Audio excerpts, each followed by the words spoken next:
All right, welcome to the Star Wars Stuff Podcast, where we talk about all things Star Wars. My name is James, My name is David. I'm Colin. and hello, everybody. How are y'all doing today?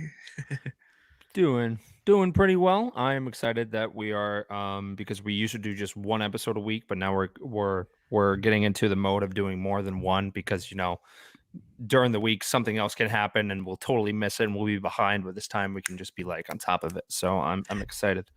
Yeah, I find it funny that y'all recorded, which, by the way, good episode, David and Sam and Brooke and Ray. That was an awesome episode. Thank But you. it's funny that y'all recorded and then more news dropped like the next day or a day of, and even stuff dropped today. So it's just one of those things that we always want to be just like, Mhm. I don't know, always on. And we are live right now, and hopefully maybe somebody will jump on, maybe want to talk with us. If not, it's okay. We're still having a great time. So you sent us a link yesterday, David, which cracked me up. And it was that Pedro Pascal has said they have not started filming Mandalorian season 3. And I think we've all Yeah. been under the assumption that maybe they have like started, but I guess they're still trying to finish, or they were still finishing Boba Fett.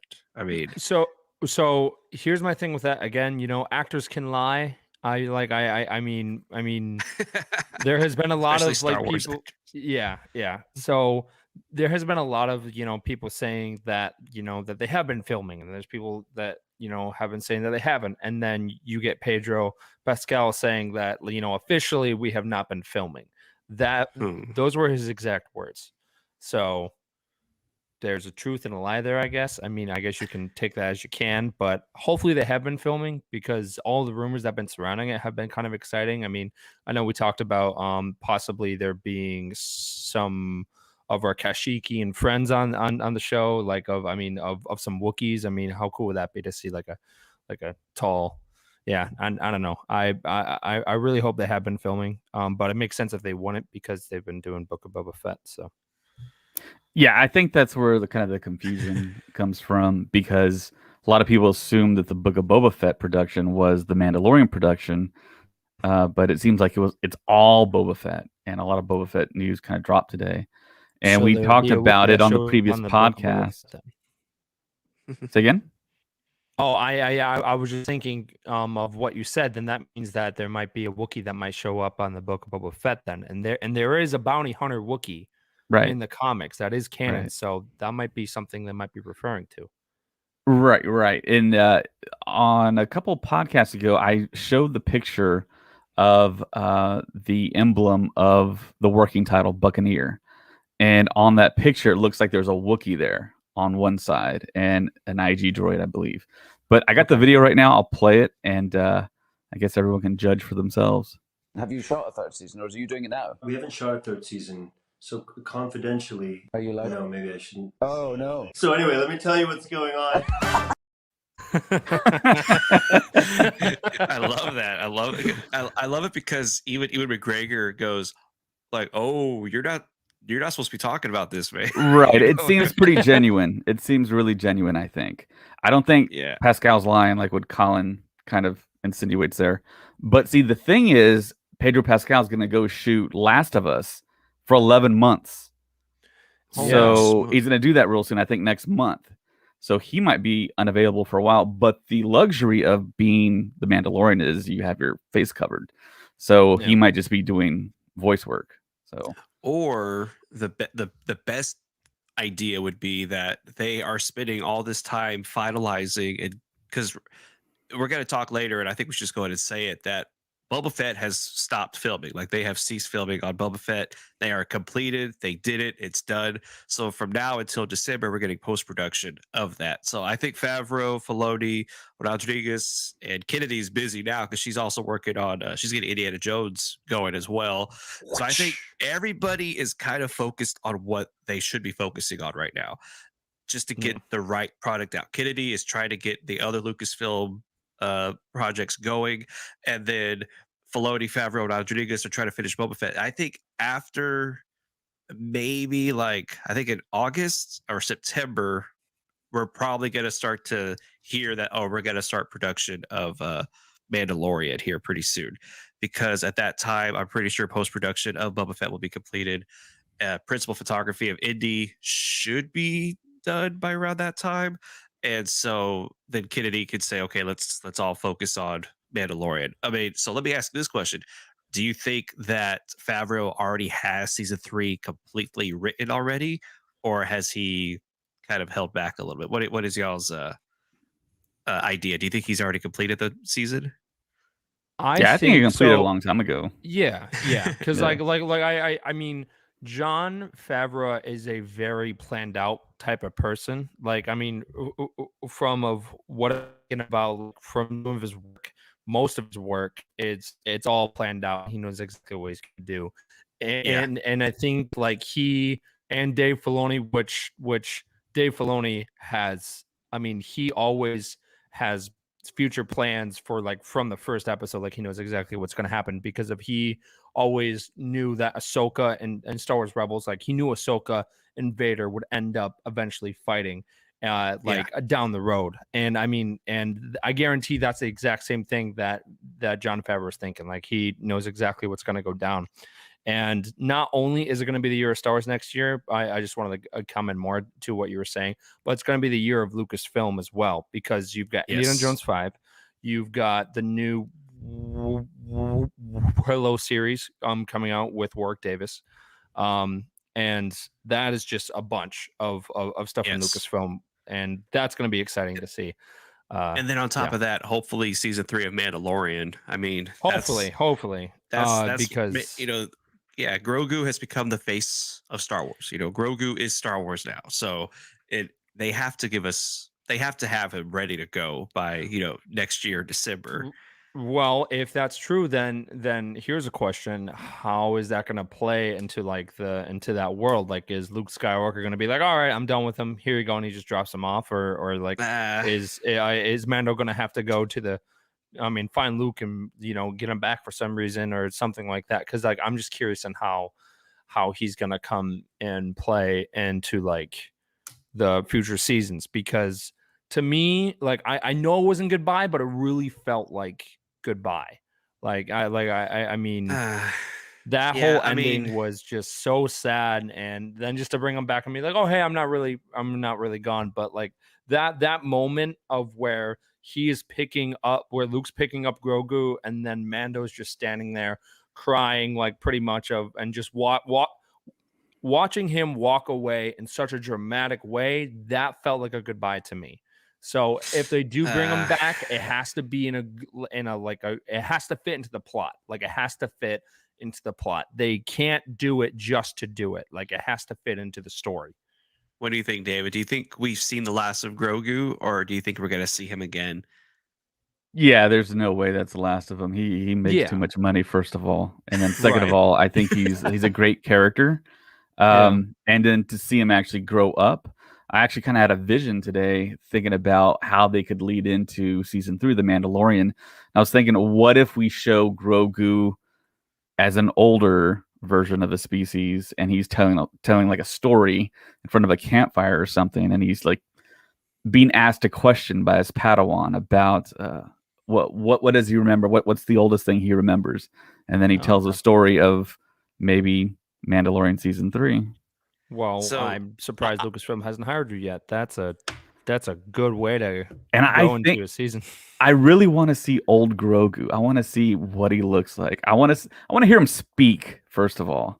I want to see old Grogu, but I want to see teenage Grogu. I Yes. want to see him go through those years like room clean. I will not know. Like of like I mean of just being in that like teenage mode, which they end up in Tim, custody court to determine addition to Grogu.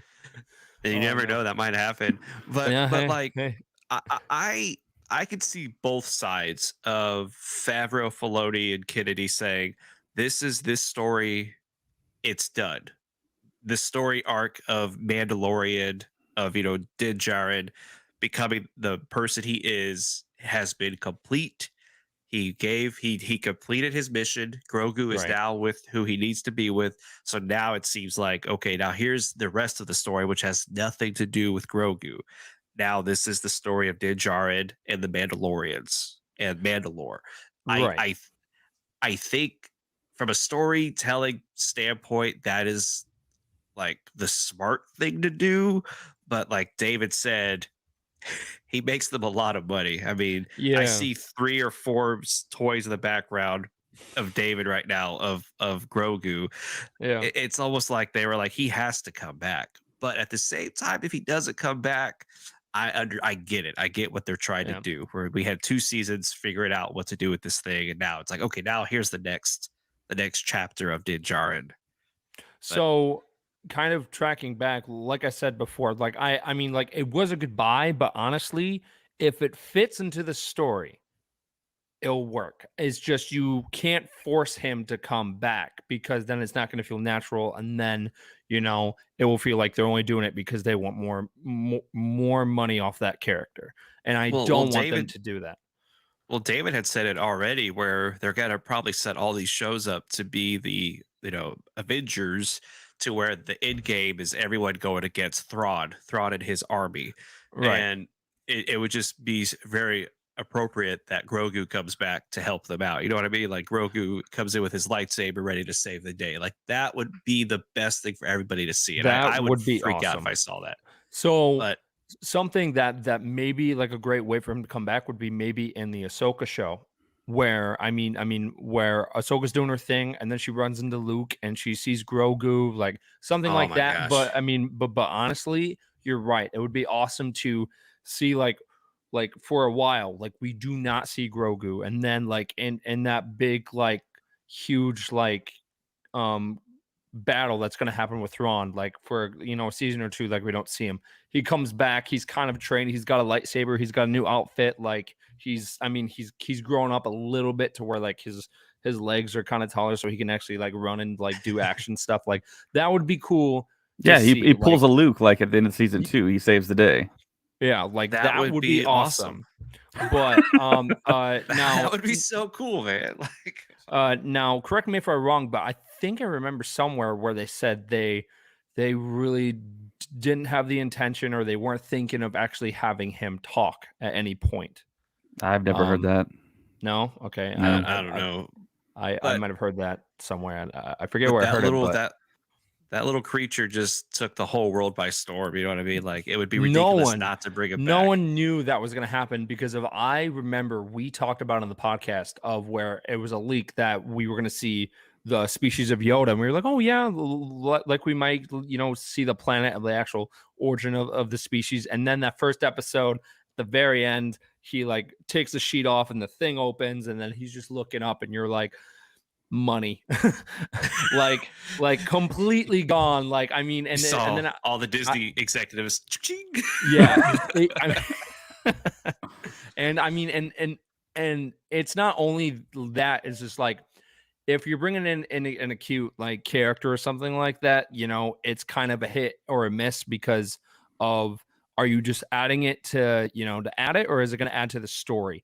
And they added a lot of mystery to that character, and that really drew people in. I mean, and especially in season 2, where like Ahsoka is like talking to him, but she's not like she's doing the Force communication, and then you hear the line of Ahsoka's like, yeah, so he was there during the purge, and like somebody took him out, and then he kind of blacked out, and then that just like grew more mystery to the character, and we were all blown away. We're like, okay, well now I want to see a flashback scene like of that happening, but who saved him? And then they announced Bad Batch, and everyone thought it was going to be Bad Batch, and then I was just like, okay, well it might not be. Oh yeah, I forgot about that rumor that was going around. That's right. We did think the Bad Batch. And was I mean.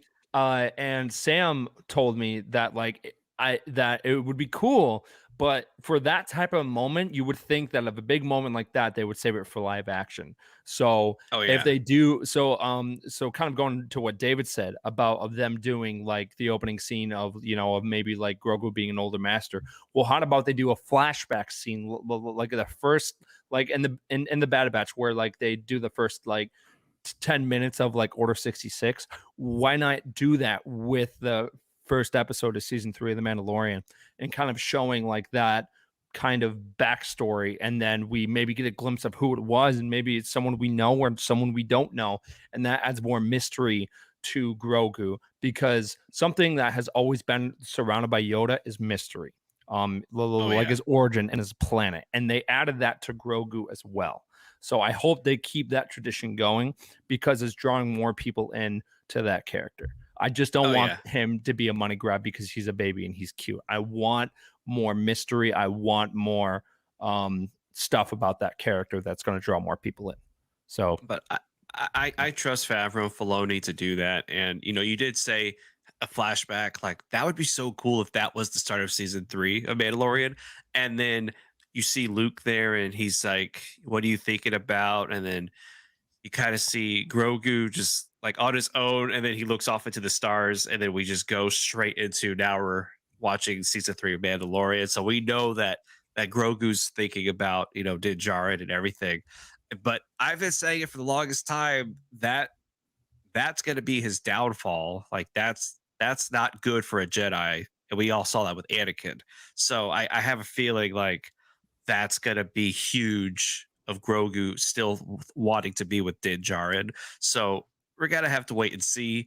And I'm excited. And I know they're going to explain it. They're not just going to be like, don't worry about it. Like, I know y'all talked about it with the last episode of how's Omega going to play into everything? Like, what's her story? Are they going to say anything? And I'm like, and I wanted to say like, yes, they're going to explain her. Like, why like Sam and Ray and Brooke, not knocking them, but they were like, yeah, I don't, it's like, she's like, I'm still trying to wait and see, like, is what's so important about her? I'm like, they're building the story. Like they don't just like tell you right away who she is and why. And I don't know, like, did you feel this last episode, what was it, decommissioned? Was it like a filler, or did you think it's pushing the story even further along? I know, David, you hate the word filler, so but I mean, did you think like that was what was going on? No, me personally, I don't think any of this is filler. I think this is a complete story written out, and they're just taking chunks of it, and we're watching one huge movie, but they're releasing it in sections. So I mean, people want to say that, but I don't personally think that. I'm enjoying it. I haven't ever seen an episode and thought this is not correct, or that they shouldn't be showing this or whatever. It's filler. I mean, everything counts, I think. I mean, there's stuff in the background, there's stuff in the foreground, character interactions. I mean, there's all kinds of Easter eggs everywhere. I mean, that's the luxury that Star Wars has, that tremendous depth of story and history. Yes. I what you got, Colin? So I 100% agree with David, because of that first episode of The Bad Batch was like, it blew everyone away. I know a lot of people were like, oh my gosh, it feels like a movie. And then they went to the second episode and people were just like, oh, like it's slow, it's boring. I'm just like, you cannot have a show that deals with the plot 24/7, or it's going to be a short show, unless you do it like what they're doing with Marvel, where like each season's like 6 episodes and they're like an hour long. Then you can do that. But if you're doing a show like the Clone Wars, or you're doing it like Bad Batch, and each episode's going to be around half an hour or 20 minutes, then you're going to have to extend the story. And what's great about the show is that we are seeing some familiar planets, but we're going to a bunch of new planets, seeing new life, new creatures, new characters that add to the Star Wars universe. And people just want to deal with the entire like plot 24/7. I'm like, well, we have to build up these characters, and they have to go on random adventures, and that's going to add to the plot. So I don't like it being full filler. I think some episodes are like, yes, they are going on a random adventure, but near the end, it builds up to actually adding up to the plot, like of the episode that happens with the Rancor. Like that did some character development for Omega, and actually every single episode is doing a bunch of character development for Omega. And I just remember like of them being like, hey, you're on the run now. Since you're on the run, like you're gonna be working for me. And then we get this new episode, and then we get Rafa from season 7 of the Clone Wars. And then, that very end, then they start talking to that figure. And I know that's like buzzing like around, and people are saying it's Ahsoka and stuff like that, but it's a random adventure, but it leads to the plot. And I think that's what the show needs to keep doing. It can't be the plot 24/7. I also think a lot of this goes back to George Lucas's upbringing, because he was a huge Flash Gordon fan. He was a big, he liked those Saturday morning, serials where you watch and you see an adventure and this is what's happening. And then our heroes are in danger. And then at the end of it, you have to wait till next week to watch the next episode.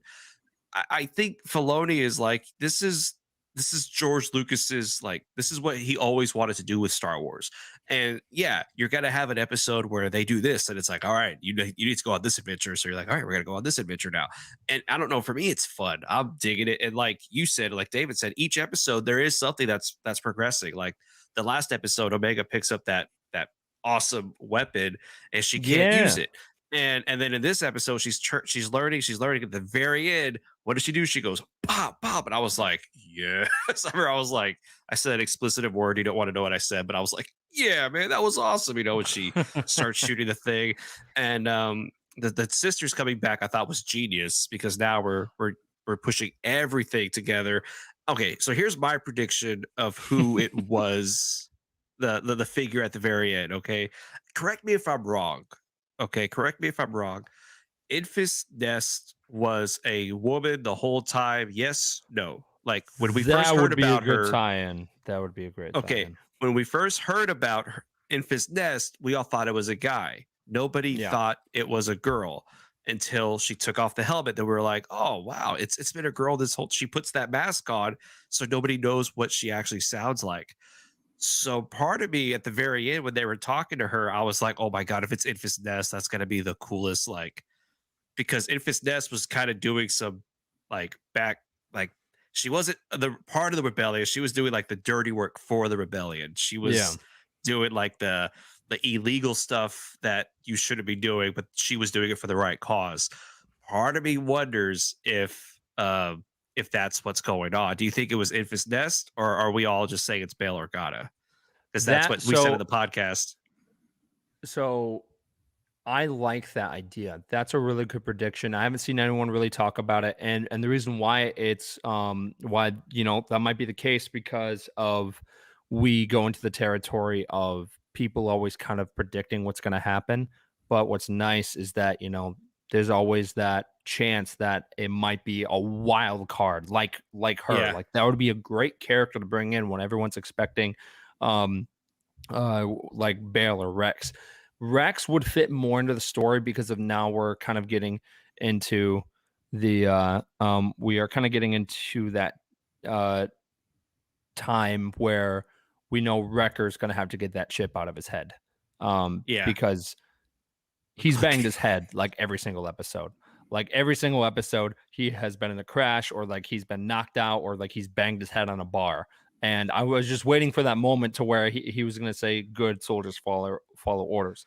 And well, he did say it. I mean, he said it, but then he snapped out of it. Yeah. So right now I'm thinking it's like a virus. It's slowly going to corrupt him. And then they are going to have to like figure a way out to kind of get that chip out of his head. And they're maybe going to try and track down Rex. And then they try and they don't find him, and then Rex ends up finding him and being like, hey, I'm here to help. And then we're going to find out that maybe Bail told him or Rex was that figure.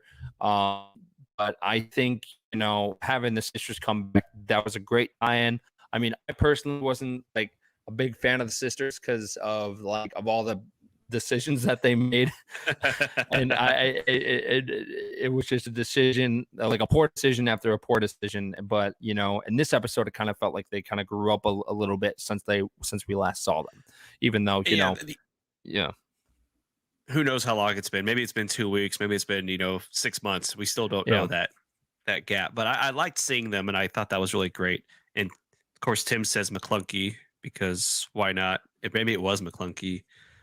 I still laugh at McClunky because I love the fact that Favreau was trying to make that something in Mandalorian. Did y'all saw that little interaction? Yeah. He's upside down. What if Mando pulls out his gun and before he shoots the light out, he says McClunky? He shoots it. If I would have hated that. Don't you dare!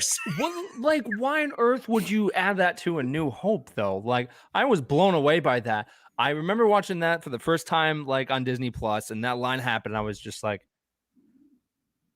I laughed I'm not gonna lie, I Yeah, laughed and because I was like, of course they changed it again. You know, like they're never I gonna I like stop I like how to messing with that. rewind it, and I was just like, why? And then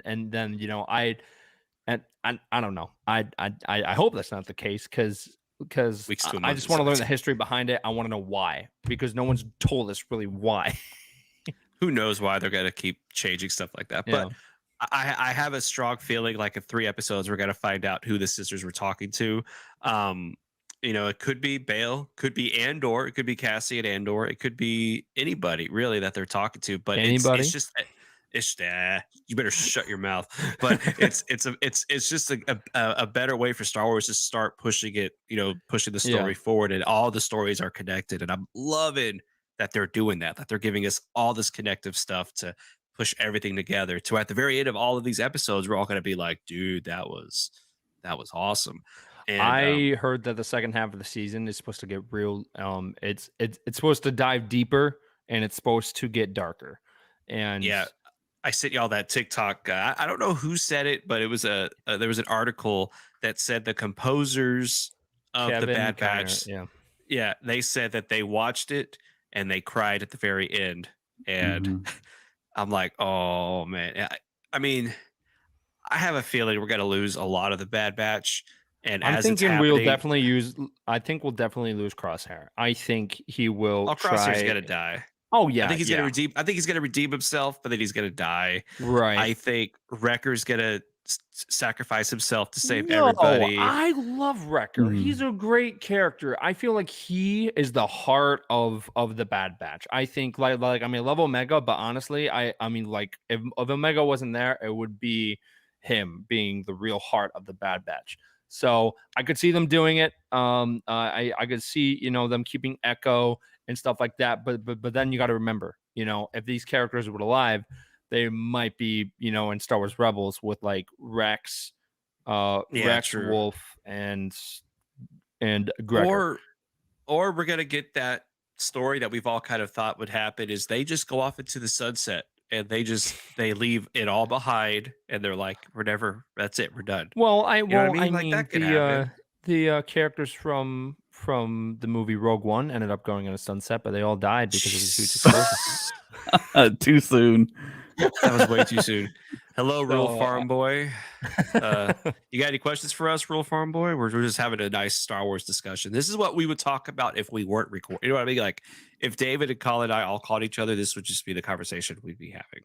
So Yeah, it's good that we're I'm- actually able to record our conversations. so I was actually thinking about that topic because of at my wedding I'm gonna see like a lot of Star Wars people and we're gonna want to have Star Wars conversations and then and at that point my lovely wife will come up to me and she'll be like, you need to like You need to come over need to here.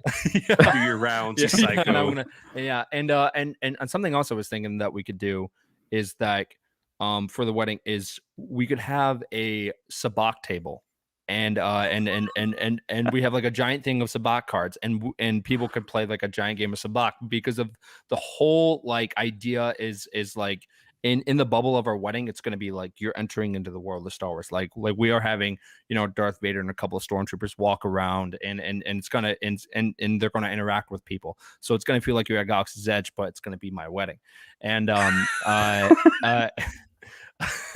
and I mean, and then I was just thinking about this. I'm like, how cool would it be if you were walking around and there was like people playing sabacc and like you and people were like, oh my gosh, like that's from Solo, and you sit down and you have someone talking about it. And I was actually going to ask James to see if he would be interested of maybe being maybe like the dealer or something like that.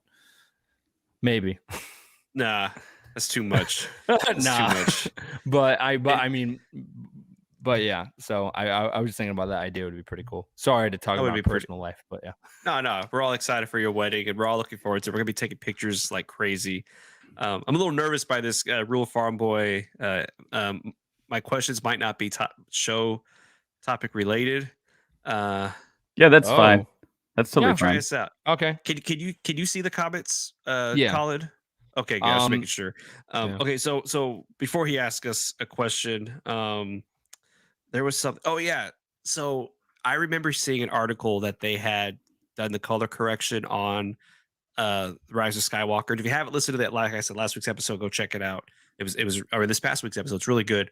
I went and I watched the Pisana sequence with Ray doing the flip over, and you can tell they took out some of the vibrant new colors on Disney Plus, because I had my phone, which I have the digital copy. I bought it before it went on Disney Plus. The digital copy, if you bought it off of Apple or Amazon, is the original J.J. Abrams okay. version of the movie, and then I put on Disney Plus's version, and you can see it. You can see how Disney Plus is a little bit darker than the actual version of the movie was. Well, And I mean, because of, I think JJ is like famous for just adding weird lighting and colors in his movies, right? Because I remember watching the Star Trek films, and the lighting was just kind of like in your face. yeah, so watching that sequence. Hold on, we'll answer your question in a second. But that sequence with Kylo Ren coming at Rey in the desert. There's two lights back here behind him that have no reason to be there, just to look cool. Like, it reminded me of Star Trek, like where if you look on the deck of the Enterprise, there's all these lights, and you're like, those don't make any sense, but it looks cool, but it doesn't make any sense that there's all these lights just shining right into the camera lens. And if you watch that sequence with Kylo Ren coming at Rey in the desert, there's two lights back there that just kind of shine really bright, and you're like, there's no point for those to be there, but I guess it looks kind of cool. But okay, who is going to be your best Wookiee at your wedding? The one to roar and get the crowd to cheer was. So I am. So I mean, I can just see the wide You shot know of a guy. right there. Yeah. yeah. Well. So here's the thing. You guys are laughing, but this is a serious thing. So I'm happy that I'm part of the 501st and I have these connections, and we are gonna have people from the 501st and stuff. And right now we're on the fence of having a Wookiee there, like of having Chewbacca there. So we'll have to see. I mean, we've got Chopper, we've got our ring bearer as R2D2. Like he's gonna be rolling down the aisle, and then he's gonna have the ring on top. And I just know, like, people who know me are just like, yep, that's about right. So no, I'm so excited for that wedding. It's gonna be awesome. It's gonna be everything we ever dreamed of. So, How are you on the fence? You need to have Chewbacca there. Well, listen, right now. Oh, and he needs to wear the medal too. Yeah. Yep. Yeah. And then, like, for the first time, Colin and Brooke Weaver and like just being them.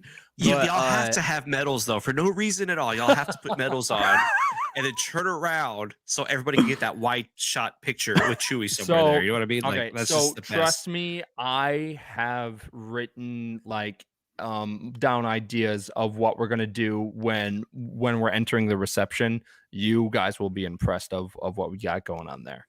And yeah, so yeah, but yeah, no, it's gonna be exciting. It's in a couple of months, so yeah.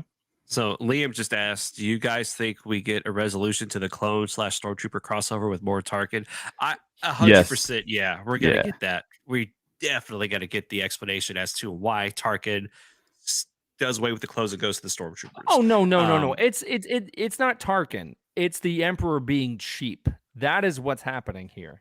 He needs all his money to go to the Death Star. Like, that's what everybody was like, they built the Death Star, money's not a problem. I'm like, aha, that is a problem. So he's spending all that money. All the money went to the Death Star. But honestly, if they kept the clones or at least a battalion of clones, they would have like probably won the war. Like, they honestly probably would have won the war, and the rebels would have lost because of the clones were so efficient. And they pretty much were, programmed. Like, it was in their genetics of being good soldiers. And when you recruit, random people, you make it a couple of wild cards. And I mean, and that's where the Empire went wrong, in my opinion. Because not everyone was efficient, and they just wanted numbers. They like didn't care how they got them. They like didn't care if they got proper training, because clearly they can't shoot. So yeah.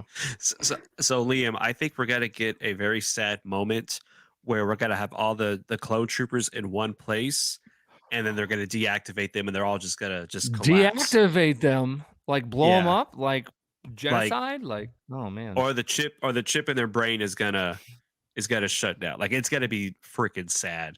So we have two questions. Both for Colin. Colin, how do you troop as a TK? Yeah, Colin, you're the most popular guy in the world right now. Colin, how do you troop as a TK? And then someone else asks, is R2 going to toss the ring to you like when he tosses the lightsaber to Luke? So let's how do you troop as a TK? Or do you troop as a TK? I think that's what the question is. Yeah. I do troop as a TK. I've been part of the 501st Legion for 3 years. And I actually want to be part of it if it wasn't for David, because of he recommended someone for me to talk to. So David, thank you for that. And if you're interested, private message me, and I can help you out with joining, because being part of the 501st is so much fun. I'm part of the Great Lakes Garrison. Even though I live in Florida, I'm still part of the Great Lakes Garrison. To be part of a garrison, you have to troop at least once a year. So I'm getting my one troop in on June 19th, because I'm flying back to do stuff for the wedding, and there just happened to be a day I was free. So I'm doing it there. And then something about R2 throwing the ring like he did in Return of the Jedi. Yeah. So yeah, is R2 gonna like just go and you gotta do a flip, land, catch it? No? Okay. Not in the budget. Nope. Have you seen that one meme where it's like Luke is like, okay, R2, I need you for something. What you got? He goes, all right, I'm gonna put the lightsaber in your head. Okay. Yeah. And then when the moment comes, you're gonna throw it out of your head. I'm gonna catch it in the air. And he's like, that's freaking rad. Don't just, but he says another word, but he's like R2's like, that's freaking cool, man. But, Liam says, I see them all dying on Camino. Yeah, Liam, I see something super depressing happening where all the clones are just gonna like just fall down, and they're all gonna be dead. And it's gonna be so sad. Yeah. And I mean, and to be honest, like I kind of felt like we got a foreshadowing of it in the final episode of the Clone Wars, where all of the clones were in the cruiser, like crashing down. Like all of them got annihilated because of they were on strict orders, and that ship like really programmed them, like, hey, like you have to do this mission or die. And I mean, and they died in the end, and that was really sad.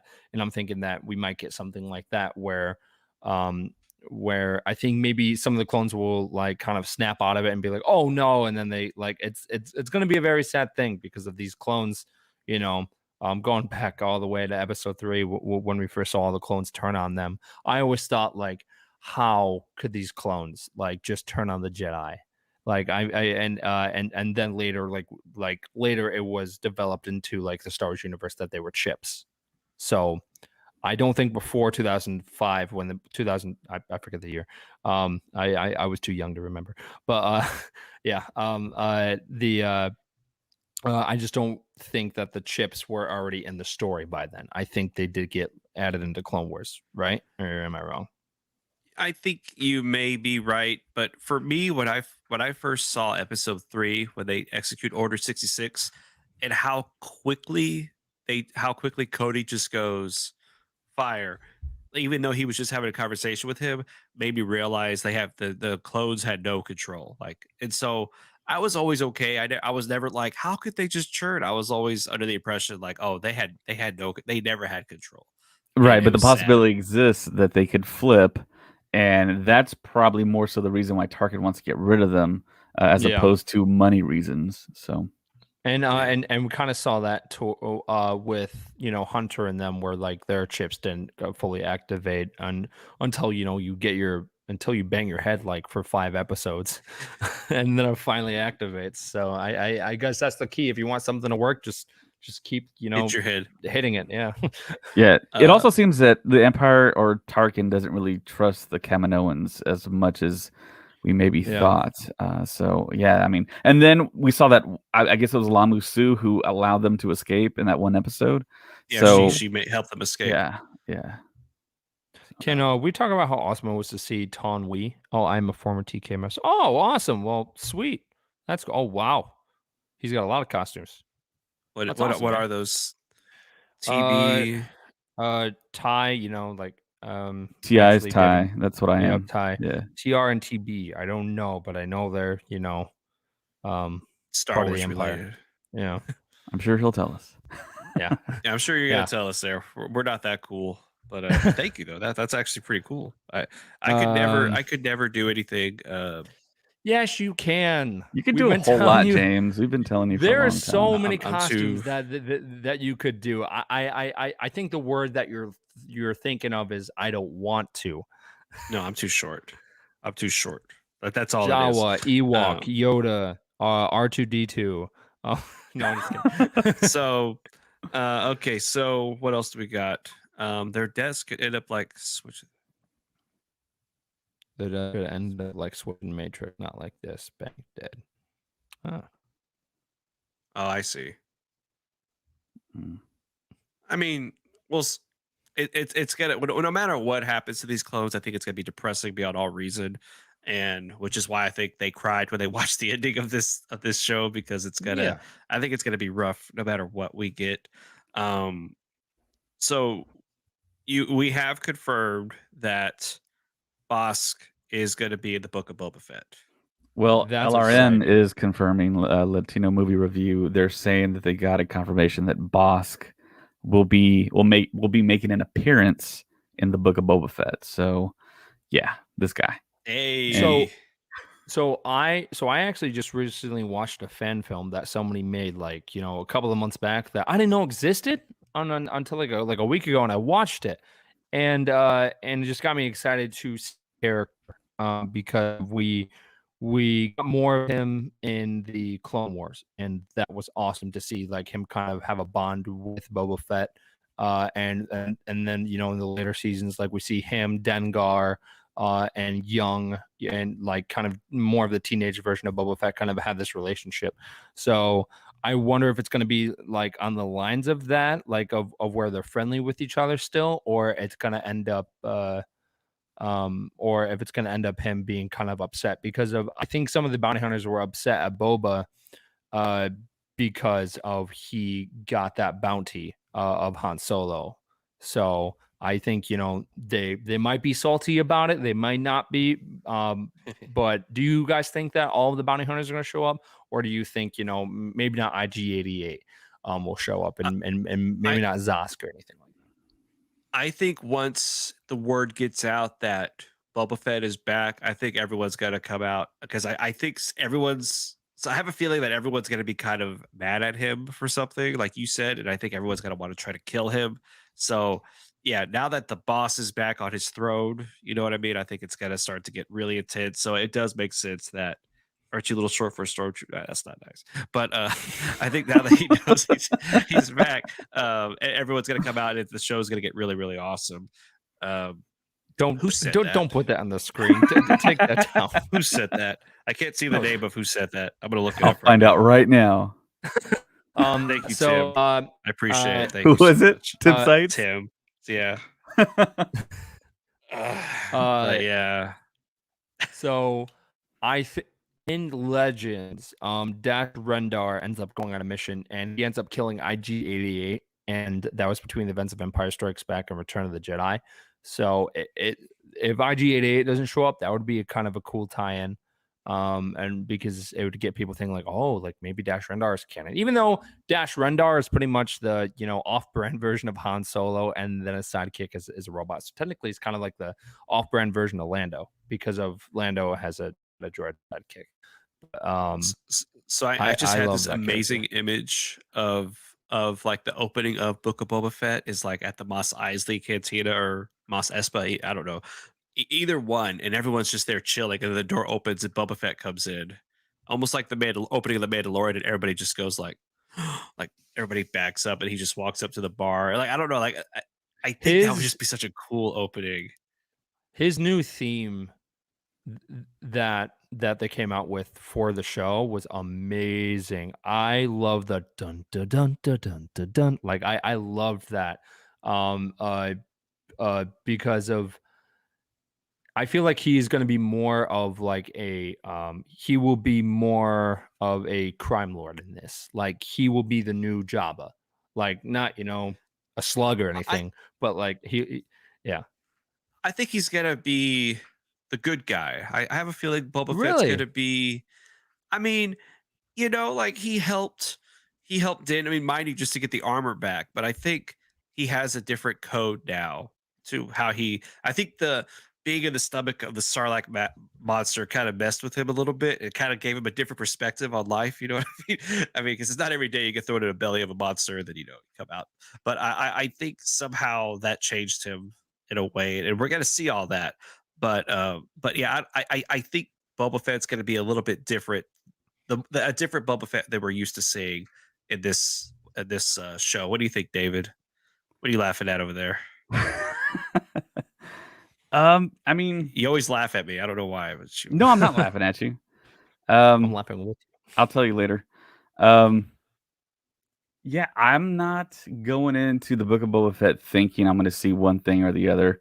I was going to say, when he posed that question about Jon Favreau having all the scripts and everything done, this whole story written, I feel like he had the outlines from when he was a kid, because he's been thinking about that for years and years, up until he pitched the idea to Kathleen Kennedy for a Boba Fett film or TV show. And of course, she denied him because that was kind of already taken. We've talked about this before, where Josh Trank was going to do the film back in 2015, but then they decided not to have him directing. So, I mean, he's been thinking about Boba Fett ever since he was a little kid, and I think he basically filled out the story, filled out the outline, and I think we're going to get something really spectacular. It feels like we're going to get a lot of aliens.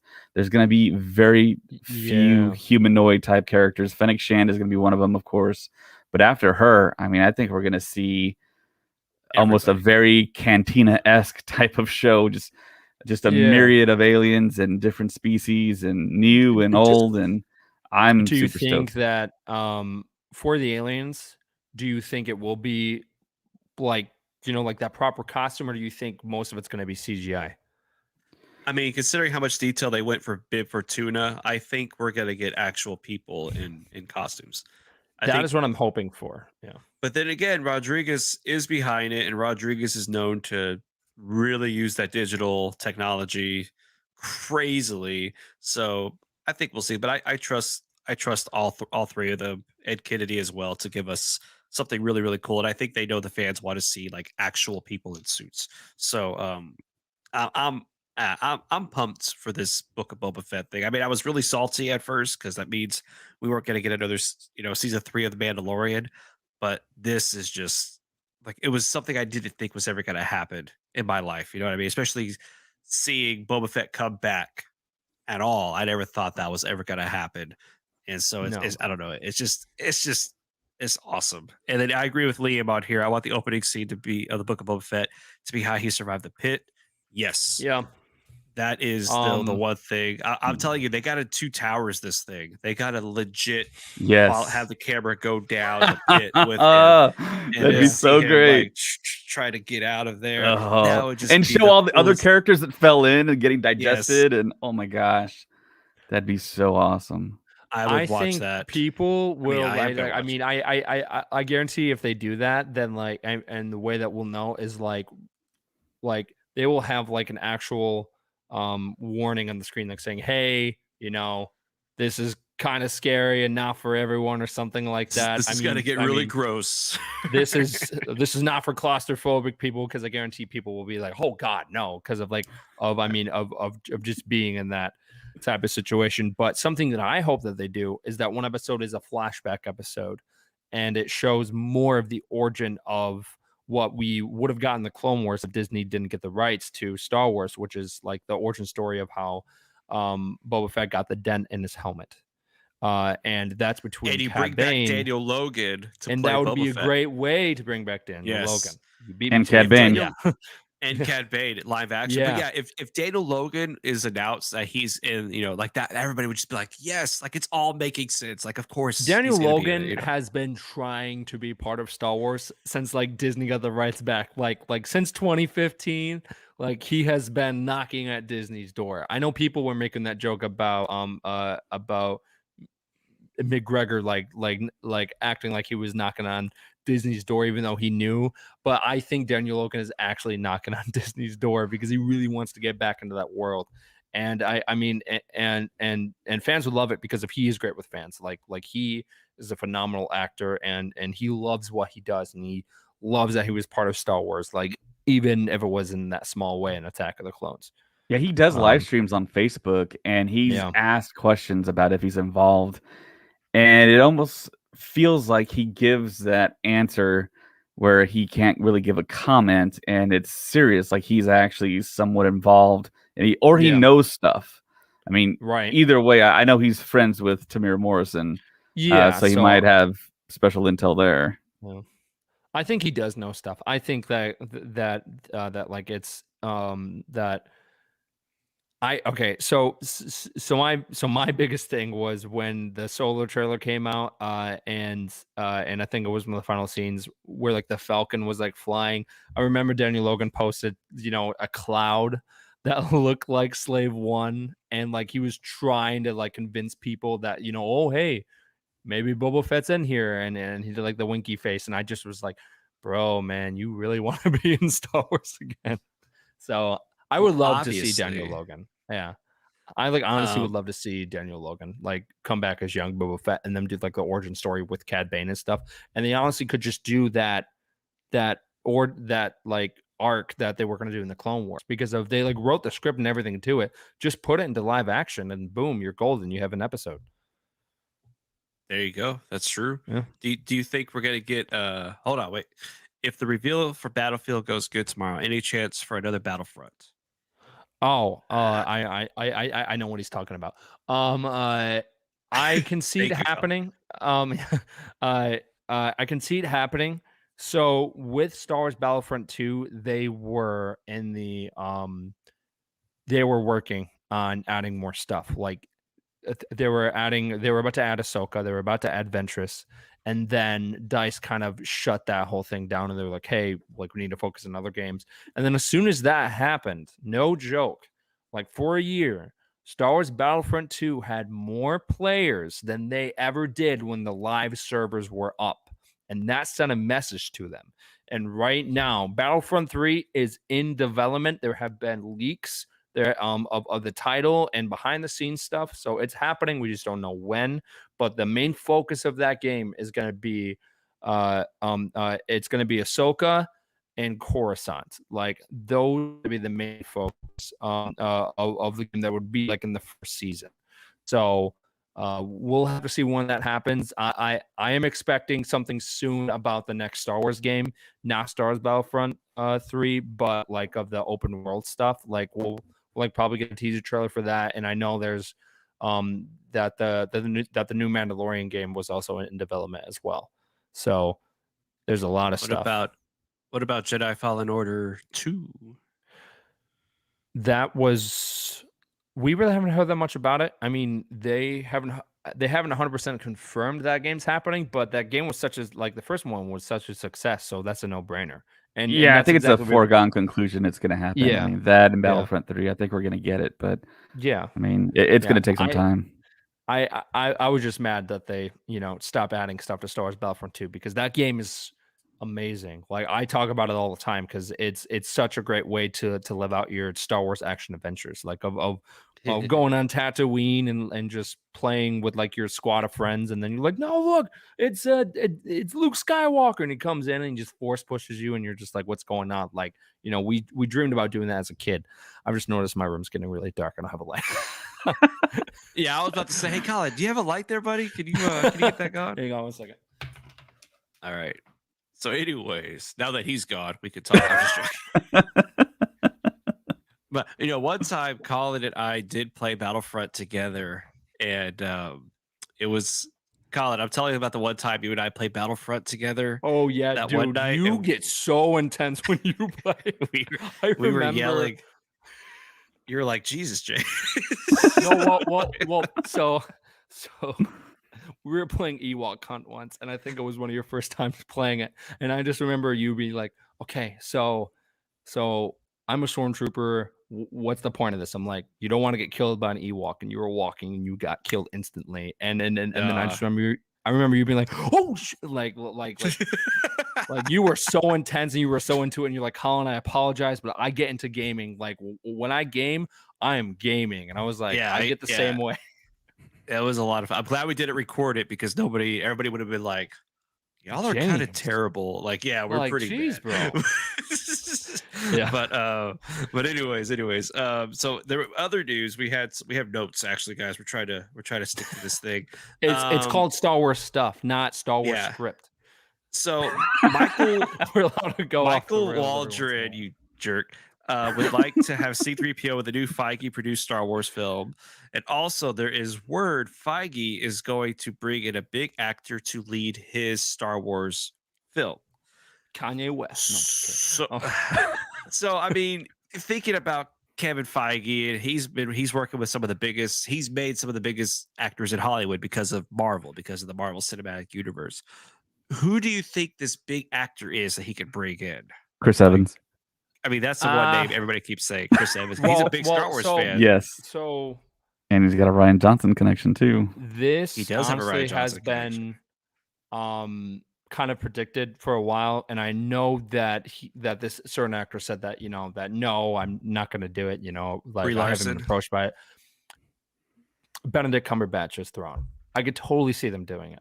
No. I could see them doing it, but at the same time, like it's a no-brainer to bring back I can't think of the names of the guy's name, but David's gonna know it right away. Is the actor that voiced him in Rebels? Nicholson. Yeah. Yeah, Lars Mikkelsen. Lars Yeah. Mikkelsen. That honestly is a no-brainer. Like to play Thrawn. What's so great is like they have the opportunity to bring these voice actors and have them play the live action. Kevin Feige has a full plate. What do you think his movie will start filming? Feels like Well, because so we got to look at this. There's a weird timeline happening. So Taika Waititi just finished principal photography of Thor last week, which means he's going to be doing post production all the way until probably December of this year, which means starting next year, 2022. I forgot we're already 2021. In 2022, we're gonna start to see stuff from his Star Wars. So that Star Wars movie is going. Ryan Johnson is still doing his 2 Knives Out sequels, so he's not going to be starting on Star Wars until 2024, probably. I know, but is that still happening though? Because It's I still remember happening. us talking about like, I think it was the week before we went to Star Wars Celebration 2019, and I just remember we like did a podcast where we were like, hey, there's rumors that Ryan Johnson is going to show up and he's going to talk about this trilogy, and that was in 2019. It's 2020. Is it 2021? It's Yeah. 2021. Yeah, okay. I just did the same thing you did. Yeah. Yeah, So I believe that with, was 2 years Gator ago. 316. Yeah. 36. Yeah, it's happening until they say otherwise. I think it's still happening, and I've been saying it since the beginning, which is he knows how long it takes to do a Star Wars trilogy. So I think he wants to do his own projects, and he just got one of the biggest deals any director could get in Hollywood right now for Knives Out. Yeah. Him, Ram Bergman and Daniel Craig just got how much? It's like $100 million each. Yeah, that's 150 million insane. I mean, each? he said he doesn't have to do anything for the rest of his life after this. Yeah, he's doing pretty good. So I think he wants to finish his stories before he jumps into Star Wars. As for Kevin Feige, I mean, he's producing all of these superhero movies coming out, all the Marvel movies coming out. Oh, he is. But I Marvel? think somewhere, like maybe 2024, maybe you're right, 2025, we might start to hear about Kevin Feige's movies, because if I'm not mistaken, Taika's trilogy, which he's not going to direct all 3 of them, but his is 2022. What is it? 2023? Taika's doing a movie, not a trilogy. I know. I that's what I said. He's not doing the whole trilogy, but he's starting the trilogy, is what I'm saying. So, and that's going to be. Isn't he starting the trilogy? No. It was the Game of Thrones guys that were going to do a trilogy at first, and then they moved down to one movie, and then they just got cut because he signed a big deal with Netflix, kind of like Ryan Johnson. So we're not. So Taika's not starting a trilogy. No, he's going to do standalone film, just like Patty Jenkins is going to do Rogue Squadron, and it's going to come out. So we're not getting that trilogy at all. I believe. Not from Taika, not from anyone that we're aware of, except for Ryan Johnson, allegedly. So, Well, we'll see. I've always been under the impression that Taika's trilogy, or Taika's Star Wars, was starting the trilogy in 2023, 25, and 27. well, if it's like ridiculously successful, yeah, it could start a trilogy, but I don't think that's the So plan for right now. So I think what Lucasfilm should do is I think they should. I know I'm dead serious about this. I think they should have a contest to see who can write like a really good script, like the best script, and that script will never go to the public, and it will go to Lucasfilm, and then they pick that contest winner, and then that ends up being the next Star Wars movie. I think But I think that's what they should happens, do. though. In reality, I think that's what Oh, really? happens. Kathleen Kennedy gets all these pitches, and it's tough to get to her desk. John Knoll, of course, got to her desk because he's John Knoll. He works in the building, Yeah. but he had to create a meeting and set a date with Kathleen Kennedy to Right. pitch Rogue One, and she loved it. And I don't think I think she gets a ton of great stuff pitched to her, but it's up to her if she loves it, if she's willing to do it and spend her time on it. So I think it really ends with her. But Yeah. And I think now that's that why it's- it's such a great thing that Dave Filoni is now the executive creative director there. I mean, he's going to have way more influence to stuff I think us as fans want to see. Yeah, yeah. I mean, I just think that like if it was like a public thing where I mean where like they made like a public announcement like saying like, hey, if you want to enter, it's like $10 or something, and then that money goes to Make-A-Wish Foundation or something. So then they can bring more people in and they can make money for charity. But then you get all these Star Wars scripts and they're up in the air, because I think there are so many ideas. I know David, James, you both have amazing ideas for Star Wars projects and Star Wars movies. And I know there's other fans out there too. Like I guarantee, if people like maybe like Star Wars Theory and a couple of other people just came into one room and just talked and kind of came up with a story together, what the fans really want. Not saying that Lucasfilm doesn't give what the fans want, but like I just think there's so many people outside of Lucasfilm that have great ideas that would make a phenomenal Star Wars movie. And I think it's eventually going to happen to where we're going to hit that threshold where it's going to be indistinguishable from what the fans make to what Lucasfilm's putting out. And we're going to get there sooner than later, because some of this fan stuff is getting really, really close to theatrical type of like quality. We're getting really, I think it's going to happen this decade. I was predicting next decade, but I think we're going to see fan films comparable to what we see in the theater. And I don't know what's going to happen. Is Lucasfilm just going to sue them, or what's going to happen? You know?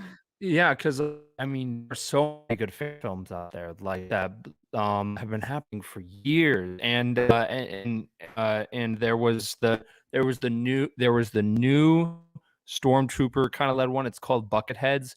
Oh my gosh, that was incredible. James, have you seen it? I haven't seen it yet. You need to watch it. Like, it's honestly, probably the best one. Oh my gosh, so it far. is phenomenal. They are doing episode 2. Like, props to those guys. Like, they put their heart and souls into that thing. Like, it's like, and it's not there's just the story. Like the special effects are amazing. Like, it's fantastic. Like 100%. Yeah, fantastic. some people are just creating the best stuff ever right now. They're not even working for the industry. They're just doing it like David says, like in their house on their computer. They're like, here. They're doing it boom, for fun. done. They're doing it for fun, and that's so cool to me. And like I said, there are so many people that have ideas like for Star Wars projects, but they don't have the funds or anything to make a fan film. And maybe a contest like that would be an awesome outlet for them. So I think that's something Lucasfilm should do.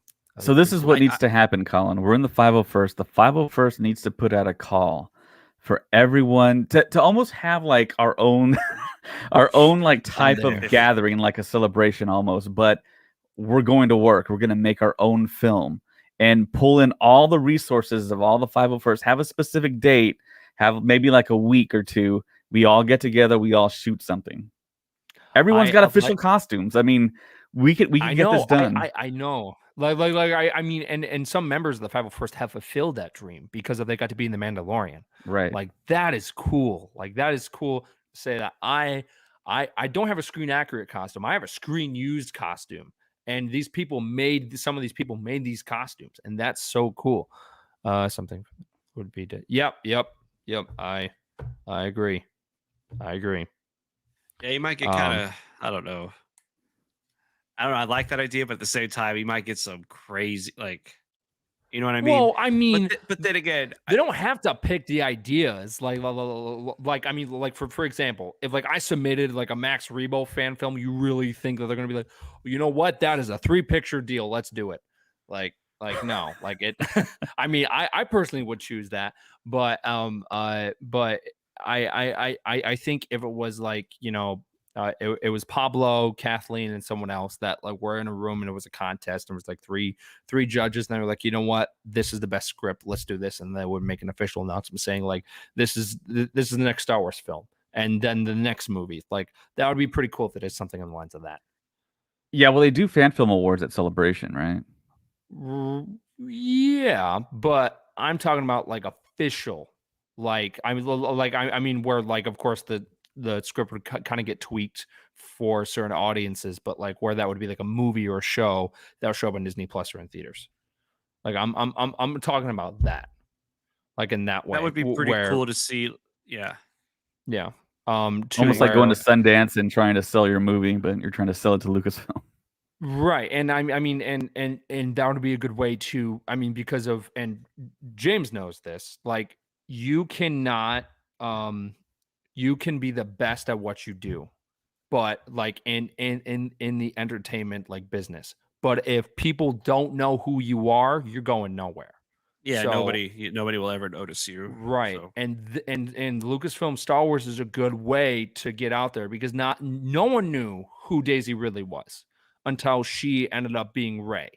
And and she became a household name. I mean like because of those movies.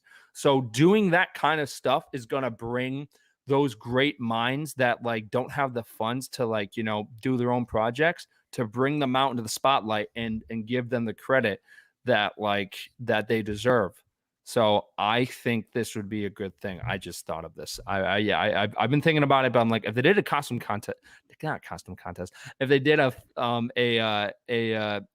contest, yeah, that would bring people from the outside that like aren't, you know, well known, but have, you know, great like Dave Filoni and stuff like that. Like that would be awesome, and it would be a great way to bring the Star Wars community together. Because I guarantee there would be a bunch of creators that would be like, "Hey, let's team up, let's make a script, let's submit it," and it would just bring more people in. It would bring more people into the Star Wars community. Yeah, but whoever is there at Lucasfilm, you just heard Colin give a great idea. Please do it, man, because that would be pretty cool. Though I'm not gonna lie, that would be pretty cool. But yeah. we gotta And wait don't worry, see. I won't be a contender. I won't submit Max Rebo or anything. Don't worry about that. Oh, But because you guys are already Christ. doing stuff with him. But Jesus. So yeah, You going back weirdo. to the story though that James brought up. So Michael Waldron, he's one of the creators of the new Loki series that's premiering in hours. He was asked in an interview who he would have in the Kevin Feige produced movie, he's been dreaming of having, and he right away said C-3PO. So if that's the case, I mean that's going to connect to the Skywalker saga, but of course And we don't in know what for sure way? if that's even going to happen. right, because it depends on the timeline. It depends on if they want to go back to the sequels, or they want to go back to the originals or the Clone Wars. Right, and we know Feige's a huge OT fan, so Yeah. I think he's right there with them. But yeah, it's kind of one of those things. Just wait and see. And of course, Well, I just saw James put his finger up. Yeah, go for it. Sorry. Just don't lose your thought. Keep saying what you're gonna say. Okay, so yeah, I was gonna say that in the comments here, I forgot who posted it, but he was asking if Kevin Feige has enough. He has enough on his plate. That's true. Kevin Feige is going to produce and not direct. So I think he could kind of be in that same kind of role that Kathleen Kennedy is in, because she's doing Indiana Jones 4 or Indiana 5. And then she's overseeing everything else that's Lucasfilm. So, I mean, he doesn't necessarily have to be as intimate as I think most people think he's going to be. Because, yeah, he's got TV shows. He's got movies. I mean, he's got park openings. I mean, he's got a lot of stuff on his plate. That's true. Well, but, I mean... He loves all this stuff, and he truly loves Star Wars, which Right. it's incredible that he's involved in some capacity now. And something I say all the time is that if you care about something, you make time for it. And Kevin Feige, clearly, cares about Star Wars because how many sail barges does he have at his house? Like 100 or something? No, more than that, like 200 to 500. Yeah. So I mean, clearly this Sell me man loves one. Star Wars. So yeah. Mr. Feige, Yeah. can you just send me a sail barge? I mean, Yeah. So let me. So earlier you said Kevin Feige is a big OT original trilogy fan. yeah, So do you want an original trilogy fan only, or would you rather somebody who likes it all both. to do? So yeah. So Abrams has been on the record of not being a huge fan of the prequel trilogy. That Right. he only likes the original trilogy, and there's things you see in the movies that you're kind of like, oh yeah, you could tell that he's not a big prequel fan. Like he's only looking at the original trilogy. Do, Yeah.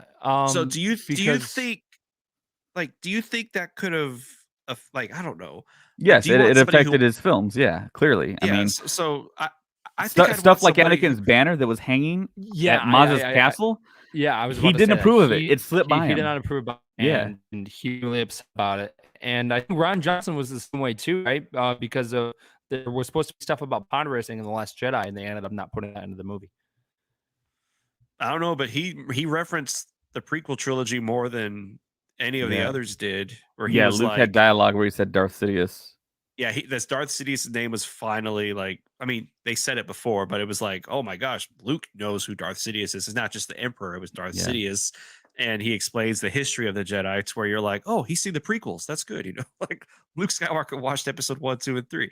But it was just really shocking to hear that, Abrams was like, oh yeah, no, I don't like the prequels. And in my head, I'm thinking, you need to like it all if you're going to write a Star Wars movie. Like you need to have an understanding of how episode 1 begins and how everything that happens leads to this moment.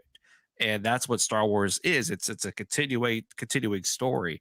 And I think when you got to Force Awakens, I think it was like, okay, this is a whole new, that other stuff happened, but this is all a whole new story. And I Right. was like, man, because if you watch the prequels to the original trilogy, that's the same story going through. You know what I mean? Like that's the same. Everything just continues on, and you're just like, oh yeah, this is awesome. But when you got to the sequels, it was like, this is a whole new story. I mean, I know we Right. talked last week. Do you think that Abrams, or 2 weeks ago, Abrams' mystery box approach to the sequel trilogy kind of hindered the story a little bit? But I don't know. What do y'all? Well, It's kind of a yes and no type Yeah, thing.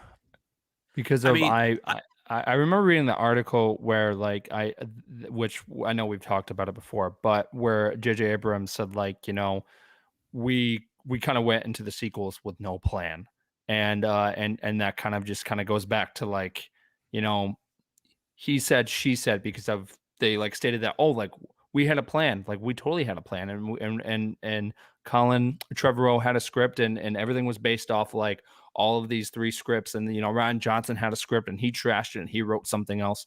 So who knows what happened.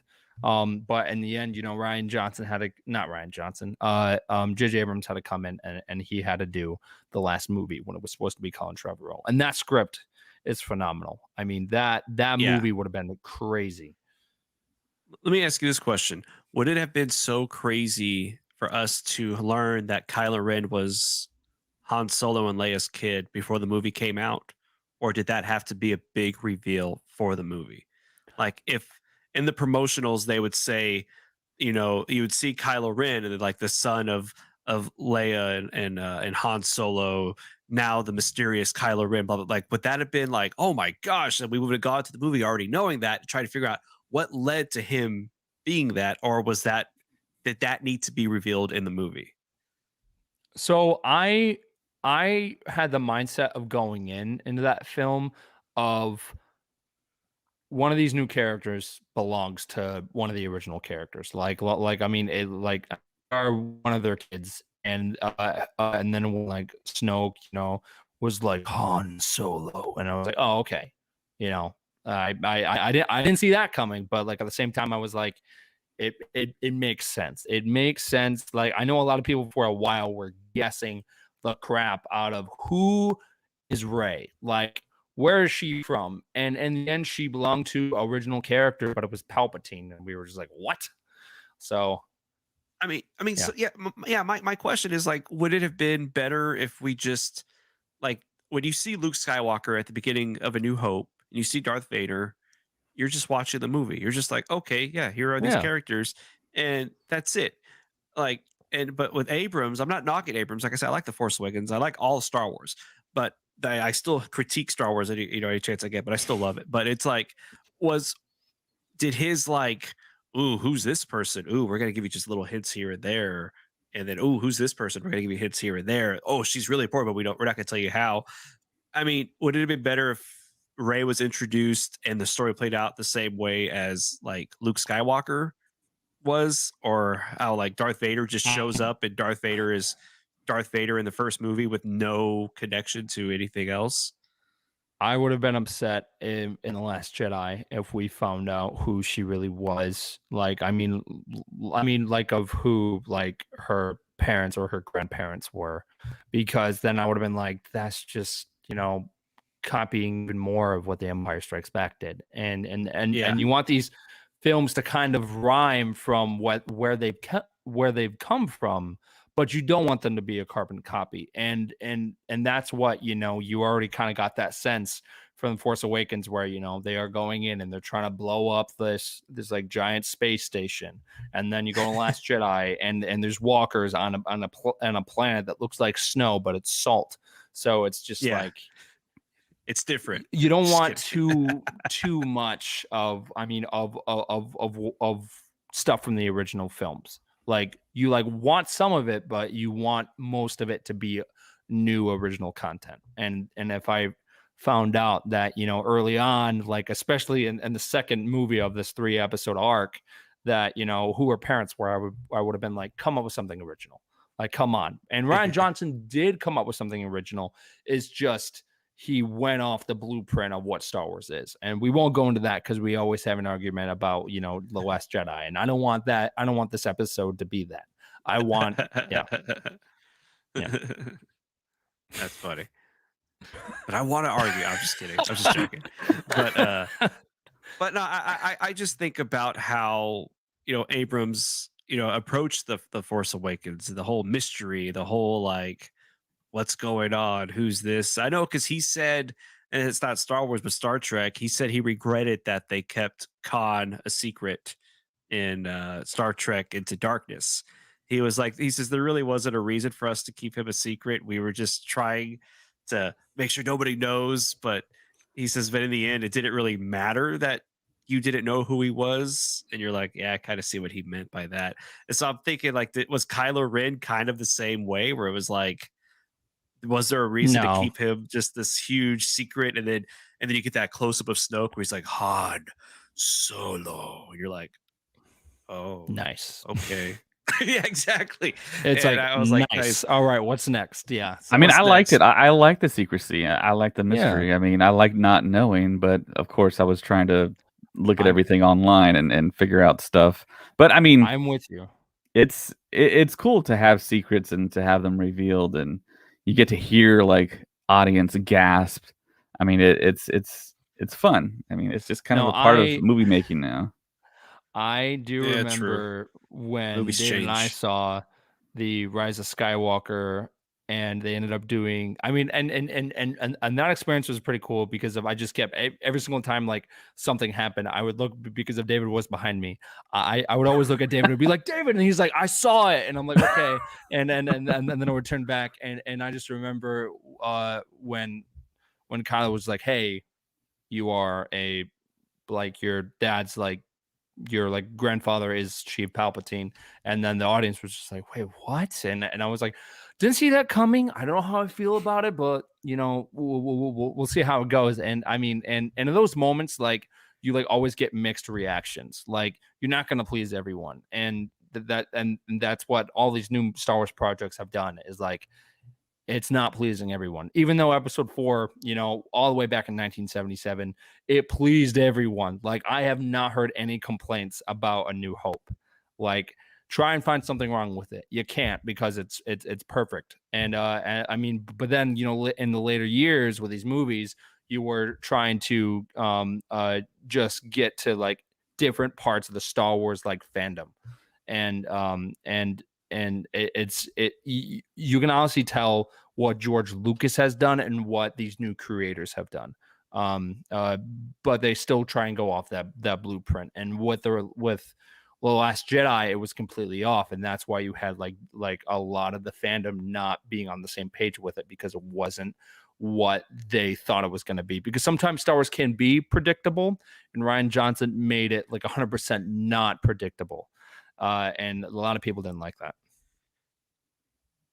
Yeah, I did. But yeah. I liked it, but well, I know. Going off of what you said though, like, you know, when A New Hope came out, there were people who didn't like it. Like, there were people who were like, there's a lot of critics who didn't like it. Like, and like even Marsha Lucas was like, this isn't the best thing you've done, George. Like, she's been on record saying that, like, that wasn't like, she wanted him to be doing what Scorsese was doing, what Coppola was doing. But it's different. That's the great thing about it. I know, but I'm just saying that there were people back then who were criticizing it, and who still to this day criticize A New Hope. And then when you got to Empire, a lot more people criticized it too. And then when you got to Return of the Jedi, Star Wars was kind of not, like, if you look at the reviews and the ratings, when it got to Return of the Jedi, it was bad. Like, it went from like the 90s to like 90 to like 50 something, because Return of the Jedi, everybody was kind of like, what happened to the trilogy? Us as fans are like, it's complete, it's real, we saw it all, it's amazing. But at the time, people were like, what the hell just happened? Why did the trilogy end this way? That didn't make any sense back then. So that's really weird, because honestly, like, I'm being honest here, I've never met anyone that like, you know, that like semi, you know, isn't a big fan of Star Wars or whatever, that has any complaints about A New Hope. They always either complain about Phantom Menace or Return of the Jedi, out of like of those original movies. Those are the movies they complain about. I've never heard anyone say, I think A New Hope sucks. I've never heard that. I've never heard them say that. And I have people one are surprised friend who says that. Well, yeah, James, but you're friends with everyone, James. But no, I have a few friends who say like the first one's not that great, but they prefer the other ones, you know? So that's it's crazy. just Star Wars. It is crazy. No, trust me. It started it all. If that film didn't exist, we would not have a bunch of characters that we love today.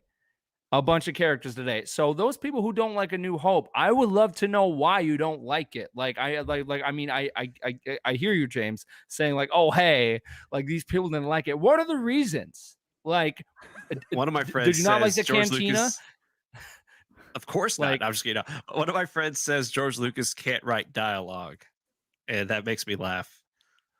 There's so many good one-liners. Like, are you kidding me? Like, may the force be with you. Boom.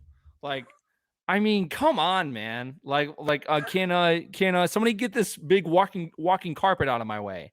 I mean, come on. No reward is worth this. Yeah.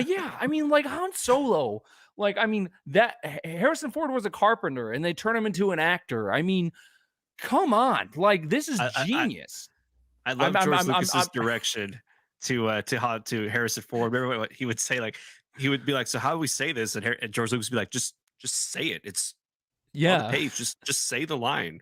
They're like, it's okay, and I mean, and I know that I'm ranting, and it sounds like I am like no, kind of attacking James, even though I'm just it's not like I'm saying, James, like, why do you not like A New Hope, man? Like, come on. I'm saying to the people, like, I want to hear real reasons. Like, I know there are some people that are just saying that, oh, I don't like it. Why? I don't know. Like, I mean, I want real reasons. So that, you know what's here's what's crazy. There's people who don't want to watch Star Wars because they think it looks old. Like, I've heard that one before, and that one freaks me out. I'm like, not even that old. It's a long time ago in a galaxy far, far away. I mean, come on. Yeah, who I cares like what the hell it also looks like? hear the other one I hear is that I don't want to watch it. Why? Because it's mainstream, and I don't watch mainstream stuff. Even though they want to watch it, they're like, since it's mainstream right now, I want nothing to do with it because But I love the Marvel movies, and I'm like, right, and I'm just like. Marvel's crazier than Star Wars right now. There's like 17 projects coming out, but you don't have time to, like to watch something that a That's lot of pretty good. people like. Yeah, I just. but think no. it's And then the other hilarious. one was, aren't there like a lot of them? I'm like, there's 9 movies. I thought there was more. I was like, 9 main movies, 2 extra ones, but just 9. That's too And then much, but I'm gonna have like a 20-hour they're so marathon edgy. and watch all the Marvel movies. But then somebody was like, aren't they like super long? I'm like, there's not one Star Wars movie that's over 3 hours long. Those So, people are I don't- so edgy. yeah, they are so edgy. But Because like I mean, there are different parts of the Star Wars fandom that like of just like the Clone Wars and just like the prequels and just like the sequels and people who just like the Last Jedi, and then they want nothing to do with everything else. And I'm not jabbing at you or anything, James. I'm just saying. But but what's great though is that all of these different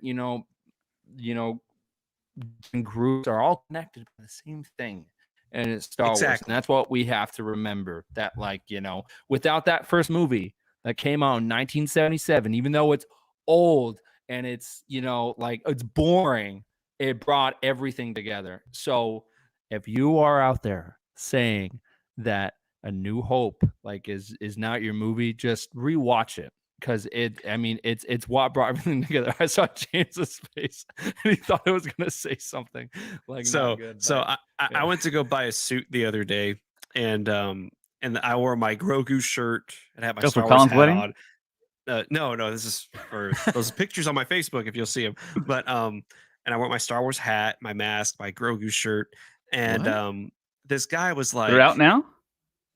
no, it's just a picture of me in a suit on my Facebook page. Oh, Like, really? it's the one of me in the pool. Yeah, oh, okay. I haven't seen it. it's on my Facebook. Just go to my main page. You'll see it in the background. Maybe if I didn't change it already. Are you gonna show everybody that picture right now? I can.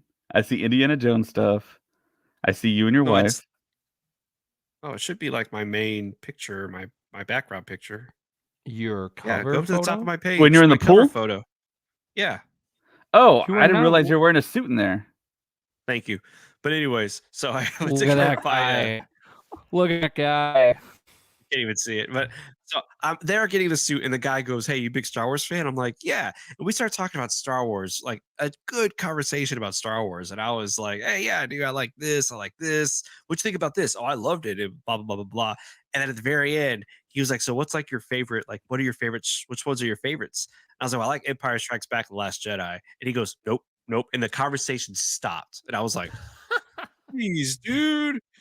He goes, "Have a good day." I was like, "You too." And I took my bag and walked out. I was like, "What the hell just happened?" Like, he thought I made fun of his family or something, you know? But I was just he said, he's like, "What are your favorites?" I was like, "Oh, I like The Empire Strikes Back, Last Jedi." And he was like, "Nope, nope." I mean, so I've had those encounters too, but I mean, but when like people are like, oh, like you don't like it, why? I have a deep conversation about it, like yeah, like it's not hostile or anything. It's just not every Star Wars project is going to be like the favorite one, and Yeah. actually, I kind of like how we're talking about this, because some people are just under the assumption that Star Wars fans love every single Star Wars project that comes out, and that's not always the case. And we've always got different groups like certain things part of the Star Wars fandom, and that's totally okay. You are allowed to have your favorite, and your favorite doesn't have to be someone else's favorite. Like, it's totally fine, but you don't know go what and bully. What? Do you know what everyone loves though? What, Rebo? Mandalorian? Yeah, the Mandalorian. Mandalorian got everybody, Yeah. dude. Oh yeah, no, I really haven't heard anyone say really poor things about that. Like I think that that's kind of bringing in all audiences, and also with original characters that are showing up in the show, like Ahsoka. People are like, oh, like Ahsoka's great, and some of those people have been saying like, oh, like Clone Wars is like a kids show, and then they see Ahsoka show up in Mandalorian, And then people are like, I want to see more Ahsoka. And then you're like, well, go watch the Clone Wars. And they're like, okay, I'll give it a shot. And you're like, wow, like this character has developed. Like this character came from a cartoon. Like that's crazy. And I Yeah, mean, one of and my that's what's friends- great about, it's crazy. He was like, Star Wars made me like pointed a gun to my head and said, you have to watch Clone Wars. Like after that episode of Mandalorian, he was like, I have to watch Clone Wars. I put Yeah. it off for so long, and he watched it. He loved it. Okay, somebody just asked us the hardest question I've ever seen in Star Wars right now. All Do you right. think Anakin brought balance to the Force in Revenge of the Sith? Oof. Okay. Revenge of the Sith, or he brings balance to the Force in Return of the Jedi, though. Right. Supposedly. Oh, yeah. But then Rey comes in, and they got Kylo Ren, you got the Emperor, and then it was like, did they just Yeah. undo that in the Rise of Skywalker? Right. And I mean, and that's what I had a lot of fans talking because of they like so They threw away the chosen one yeah. prophecy. Right. And I mean, and in Legends, they like did do that where the Emperor did come back and there was like a bunch of clones of him and stuff like that. And a lot of people were saying the same thing. What you're saying now, where like, oh, hey, it kind of ruins the prophecy of him being the chosen one because he's still alive, and the Force isn't balanced anymore. So, Well, I mean, the prophecy didn't say forever. It just says he's going to bring balance. So for 5 minutes and then boom, For something 30 like that. years, and then it goes right back. Yeah. So But I mean, that's a good point, David. Yeah, it is a good point, David. But at the same time, it still makes me mad that Vader was like the key. The Anakin is the key to everything. And then So, you sorry. have we actually seen, like, have we actually read the real prophecy? Like, is there a document that actually states of what that prophecy is? Because I've got this book called it's like the Jedi Handbook, and it's called The Path of the Jedi, and it's got like this like it says the prophecy on it, and then there's just black lines like crossed out like of the entire thing of what the prophecy is. So I don't think we know exactly what the prophecy has actually said, and I'm very curious because I've never heard of what the real prophecy states besides of the chosen one will come back and bring balance to the Force. Is there more to it that they left out of the film that maybe they've been saving for years, or George Lucas wanted to add more mystery to it like he did with Yoda, where we don't know his species or origin? Mic drop. I can't drop my mic because it's expensive, but So I know that there's like in Master and Apprentice, the book, the Qui-Gon did talk about it. So we have comments. Hold on. Yoda said they might have misunderstood the prophecy. Could Anakin have brought balance as Vader and fight against the light side of the Force instead of defeating Palpatine? we don't know yes. because we haven't read the prophecy, man. So, yeah. I would love to see like the actual like thing of the prophecy. Like I'm curious if George Lucas actually like written like he actually wrote down what the prophecy exactly said. I don't think he did. No? I think there's a reasoning why he made it the chosen one. He made Well, it the chosen one while he was writing episode 1. So Yeah. I don't want to break anyone's hearts, but when he was writing episode 1, he was like, Anakin was the chosen one because there was a prophecy. He typed it up, and there it is. But for me, bringing balance to the Force meant, like, because when the Sith are there, the balance of the Force is off. But then once the Sith are gone, then everything kind of rights itself up. Like, you know what I mean? But then balance would be there's good and there's bad, and that's the balance of the Force. So, I mean, it's a prophecy, and it's a saying that I still don't think all of us are 100% like know exactly what the right balance of the Force is. So I actually heard the explanation of the balance of the Force, and it's kind of a misstatement when you say balance, because you think you have one of something or two of something, then two of something on the other side. But no, it means wiping out the Sith completely and just Jedi. That's what the balance is. So Okay, no yeah, evil, so- good only. That's what the balance of the Force means. So, in Return of the Jedi, Anakin brings balance to the Force by throwing Palpatine off the thing. Vader throws off Palpatine, and then Vader turns to the light side. So then there's no more Sith. Yeah. So then, therefore he did bring balance after. Right. He brought becomes balance. Anakin. Yeah. So then when we get to The Force Awakens, there's been an awakening. There's the Force. The there's Force now awakens two- the light and the dark side. Yeah. Yeah. Just so go back that's- to so that sleep. starts. Just go back to sleep. And then when we so that's I could understand that. Like Right. that, I get that. I get the whole Kylo Ren, Ben Solo, and then you get Rey, and then that's it. But then when you bring in Palpatine, it's like, Yeah. so did Vader do it or did he not do it? You know, like, and then that's where the argument Right. starts as to if it worked. Well, yeah, he did mean- it, but then dark magic and weirdness Well, happened. well, yeah. And So, Palpatine came back. so recently, Somehow Palpatine came back. recently there was a new Star Wars comic that came out that explained the origins really of Snoke.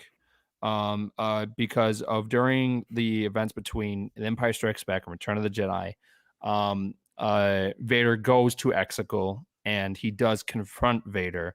And when he's walking there, we actually do see the Star Destroyers that we see in The Rise of Skywalker. And we also see the tubes of Snoke.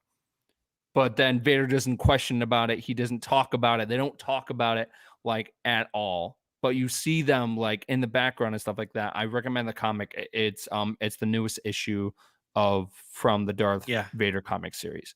And It's awesome. I read it. I read it as well. Yeah. At that part, I was like, why didn't Vader just go like, what are these? So what's yeah, going it's on like with this, right? like who is that? And that tube. Don't worry about it. Don't worry. We will talk about it in 30 years. It's just like, and Anakin helped thrown out the window. Speaking of window, that is a good segue to what we should be talking about. So speaking about Mace Windu, There he is, guy. Yeah, Samuel L. Jackson. Apparently, there's a rumor that he is coming back to Star Wars in some capacity.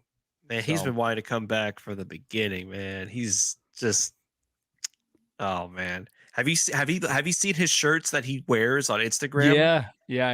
I saw those. I want to buy every one of those shirts. Like, so if y'all don't know, go on. Sorry, go ahead. Oh, okay. No, I was gonna say those. How does this work? You talk, me talk. No, James. Who talks first? You talk first, or I You talk first. I talk first. Yeah. James, go ahead. He has shirts where they are quotes from Pulp Fiction, but they are Mace Windu say them instead of his character from Pulp Fiction, and so some of them are not appropriate to say. But they are so great. I was like, I want those shirts. Like, I want to wear.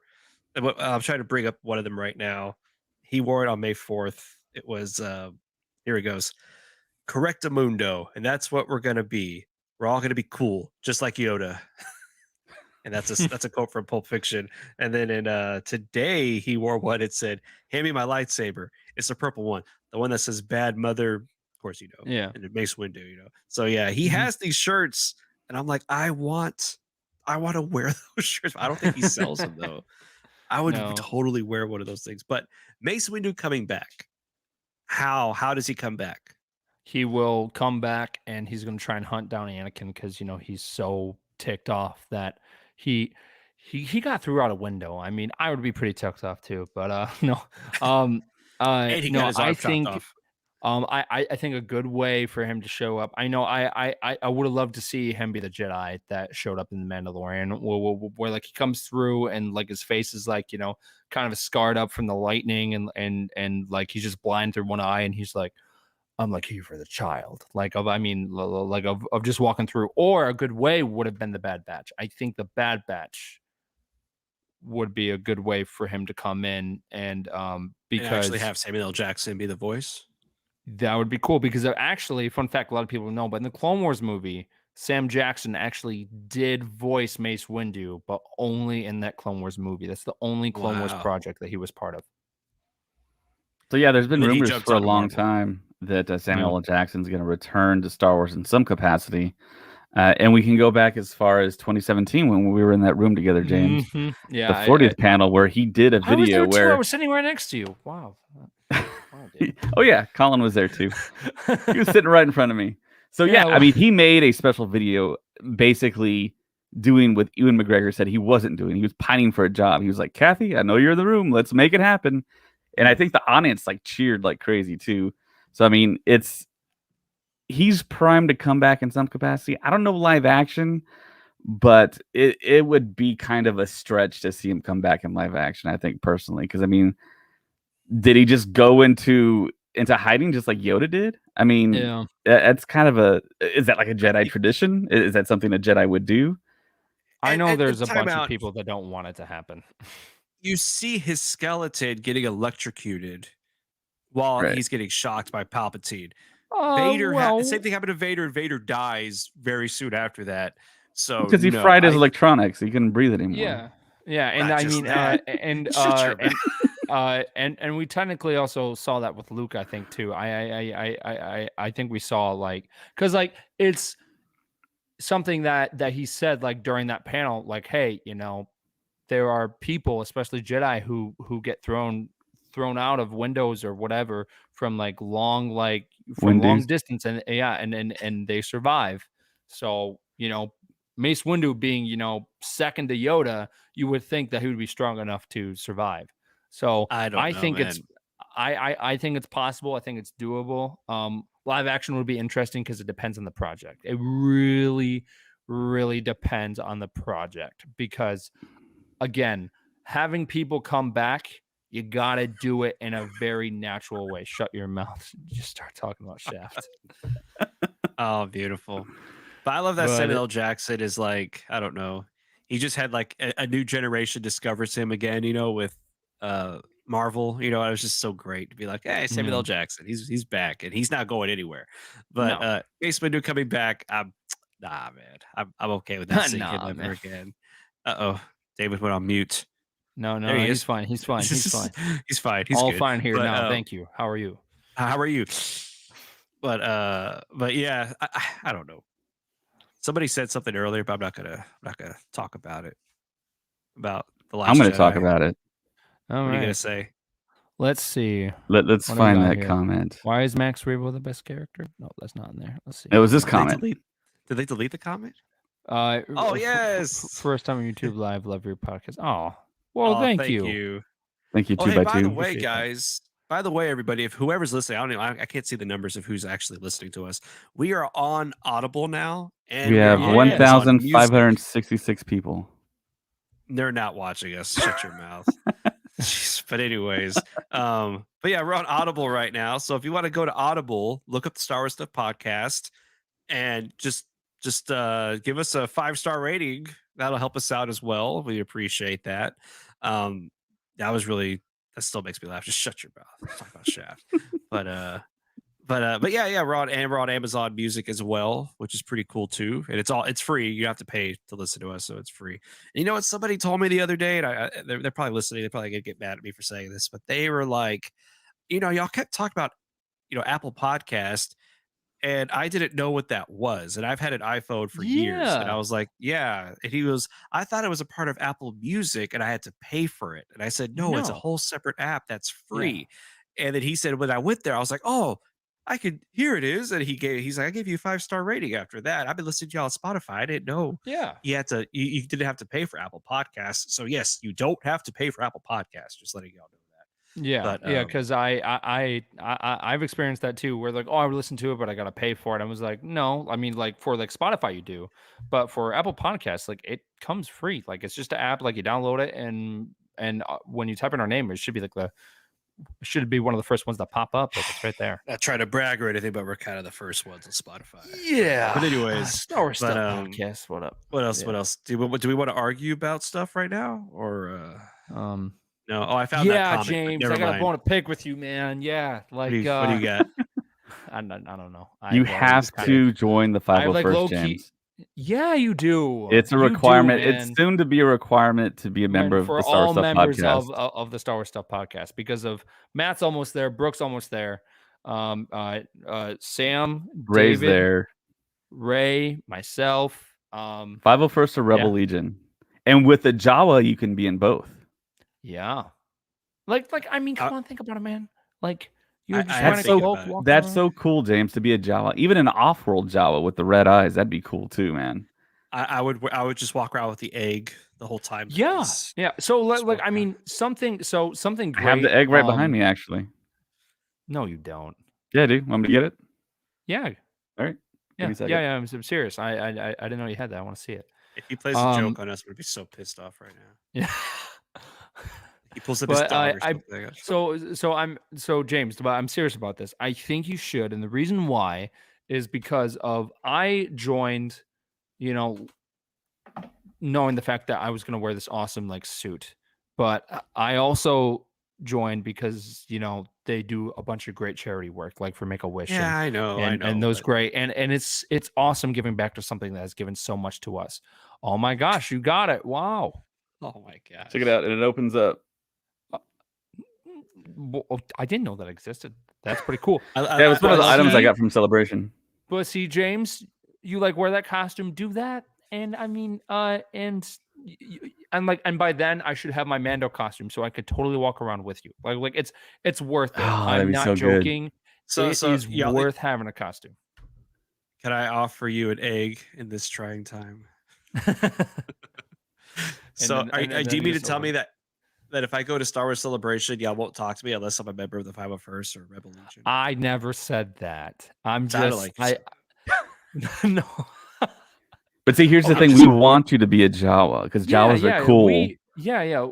Like so, I'm and I also give you other reasons why like you should join. Like it really is awesome, like to be part of it, and you also meet a lot of good people. Like I guarantee, like if you join the garrison in California, man, there are a lot of good people down there, and if you're think about all the opportunities that some of the 501st members have had, like being in California. They've been able to go to Lucasfilm events because it's right there. Yeah, I mean, nice. yeah, You'd be a part of them.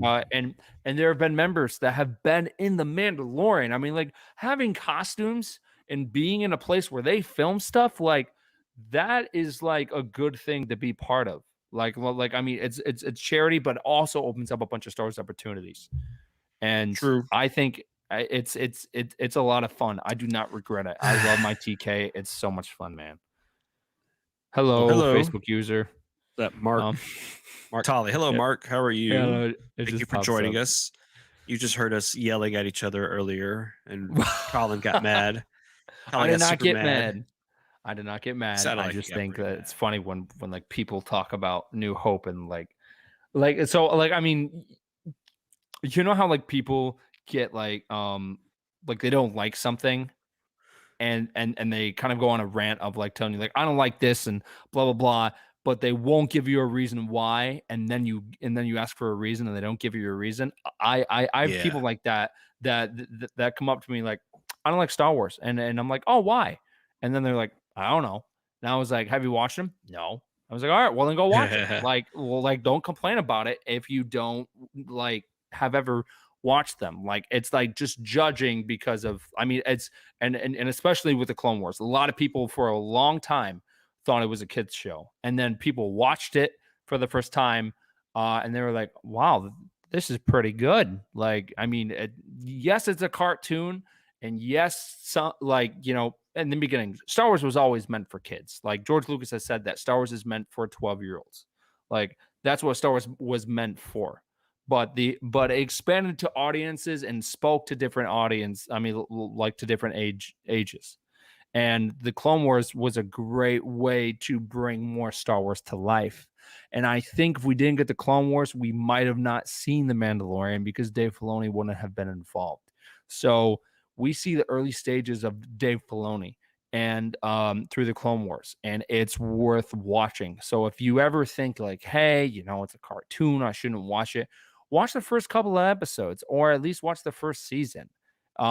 Because in my opinion, I agree, the first couple episodes are kind of iffy, but like once you get to the second season, it dives deep into more of the lore of Star Wars. And there's an actual arc in the Clone Wars where they talk about the Chosen One. I mean, and they go to a planet dedicated to it, and Liam Neeson comes back. I mean, and voices Qui-Gon Jinn for the show. Like it's amazing. I highly recommend it. It's fantastic. So before you judge something, just give it a chance. I at least watch it before you're like, no, I'm not gonna. No. Like, Yeah, I was anti Clone Wars for a while because I didn't think it was for me. And I'm then not. I watched it. And then I watched it and I was like, oh my gosh, this is amazing. It And I loved it. But I it was sounds like I'm in attacking that. James. It does. But no, I'm I'm just sorry. agreeing with you though, because I was the same way. I was like, I'm not gonna watch this cartoon. It doesn't have and my whole thing was it has nothing to do with Star Wars. Like I don't need to watch this to understand Star Wars. Yeah. Ugh, how wrong I was. Like I watched it, I was like, oh my gosh, I Yeah. how do I not know this stuff? But yeah. But well, hey guys, y'all can keep talking, but I'm gonna have to go. So Well, before you go, James, y'all can keep talking though. But before you go, James, there's yeah. a better idea for a costume for the 501st. It's right here. Oh. No, like you're laughing, but we're not kidding. That would be really cool to have, man. That honestly would be guys- cool. You guys are crazy.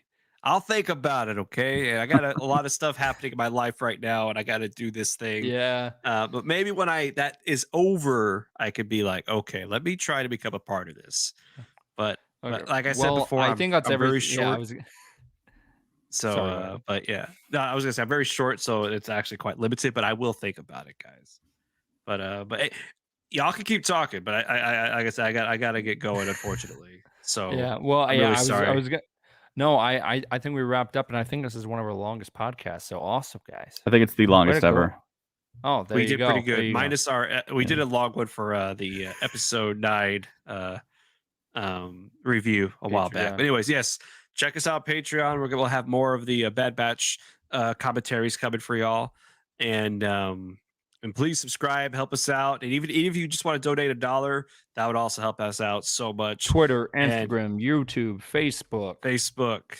And thank y'all so much for being a part of TikTok. this and for watching us just talk and have Colin yell at me for an hour and 50 I minutes. wasn't attacking you. It just so happened that all of the scenarios involved was you in about some. you, James. But yeah, guys, thank y'all so much for being a part of this, and we'll be back with another awesome topic. May the force be with you. Always. Always.